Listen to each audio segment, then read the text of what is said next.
We're quickly approaching the 2020 presidential election in the United States. And if you're anything like me, your friends and family are probably experiencing more stress and maybe a little bit anxious around the results of the election and whether or not things will go their way.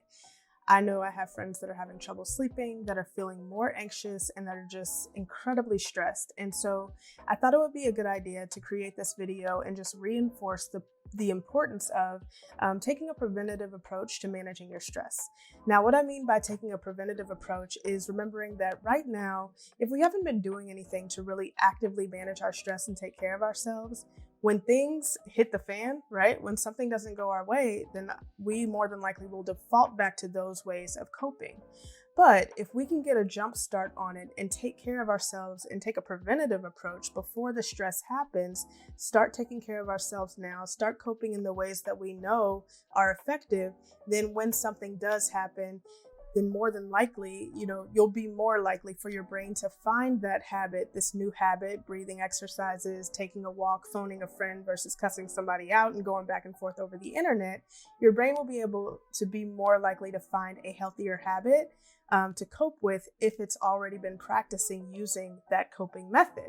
So I thought today I would just take a moment to share 5 ideas to help cope with election stress. I think we need to be prepared if things don't go our way. Of course, we hope that they do, but if they don't, it can be an incredibly stressful experience and something that we have to live with for the next 4 years. So I just want to give you all some ideas to get a jump start on coping with the stress revolving around the election, okay? So the first thing that I want you to do is set and maintain your boundaries around political conversations.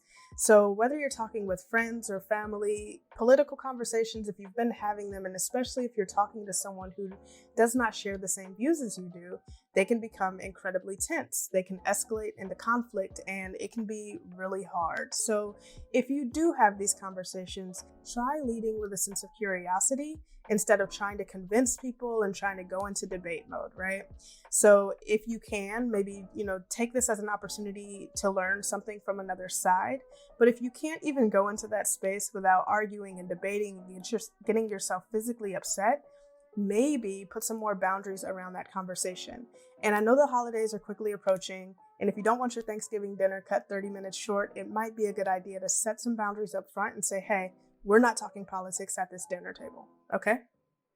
Okay, number 2, maintain how much you get on or how much you interact with the news. So maintain your news intake, okay? So I don't know if you're a person who sits and just watches the news on cycles. Sometimes I can be that person.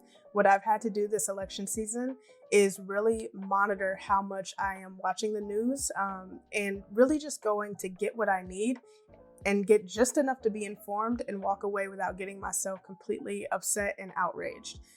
It's up to us. I mean, no one else is going to do that for you. Folks are trying to get their views and their ratings up and all of these different things, right? So we have to take responsibility ourselves to determine when we've had enough of the news, when we notice that it's making us feel some type of way, when we notice that we're feeling ourselves experiencing, a higher sense of anxiety and things like that. We have to take control and decide when we are going to pull away from watching so much of that. And that goes hand in hand with number 3, which is to monitor your social media use. So if you notice that when you are scrolling on social media and you find yourself feeling more anxious and you find yourself feeling angry and wanting to go back and forth with strangers over the internet, if you notice that you're escalated and you're angry and especially if you're feeling those physical symptoms of stress and you're getting tense and you want to fight and go back and forth, that's not healthy. It might be a good idea to take a break. And I think especially around this time, it may be a good idea to take a little break from social media if you are seeing that you are experiencing, more of these feelings and more frustrations every single time you open up one of these apps, okay? It will be there when you get back. Please take your breaks from media, social media, and the news, okay? Number 4, do not neglect your self-care at this time. For me, self-care looks like journaling. It looks like doing my breathing exercises in the morning, waking up before everyone else and taking that time for myself to just get grounded before the day and before everything starts, running me around. I don't know what it looks like for you, but this is not the season to neglect it and put it down.